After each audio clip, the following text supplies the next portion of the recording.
Hello everyone, আজকে রান্না হয়েছে লটি মাছের ঝাল। আর এই রান্নাটা কিন্তু আমার পিসির হাতে রান্না আজকে।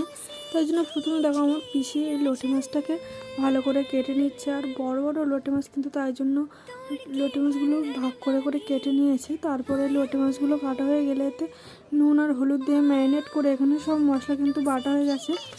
পেঁয়াজ, রসুন, আদা, জিরে, মরিচ একসাথে বেটে রেখেছে। তারপরে কড়াইতে তেল দিয়ে পেঁয়াজ দিয়ে দিয়েছে। তারপরে ওতে একটু গোটা গরম মশলা আর ফোড়ন দিয়ে তারপর সেই মশলাটা দিয়ে কিছুক্ষণের জন্য কষিয়ে নিয়েছে। তারপরে ওতে দিয়ে দিল নুন, হলুদ আর লঙ্কার গুঁড়ো। তারপরে মশলাটাকে একটু জল দিয়ে ভালো করে কষিয়ে নিয়ে যখন মশলা থেকে তেল ছেড়ে আসবে তখন কিন্তু সেই মশলাতে জল দিয়ে দেবে। তারপরে জলটা কিছুক্ষণের জন্য ফুটবে, আর সাথে সাথে যদি মাছটা দিয়ে দেয় তাহলে মাছটা কিন্তু গলে যাবে। তাই জন্য জলটা যখন ফুটে আসবে তখন মাছগুলো দেবে। তাও দেখো মাছ থেকে কতটা জল ছেড়ে দিয়েছে। তারপরে মাছটা কিছুক্ষণ ফুটে আসলে একটু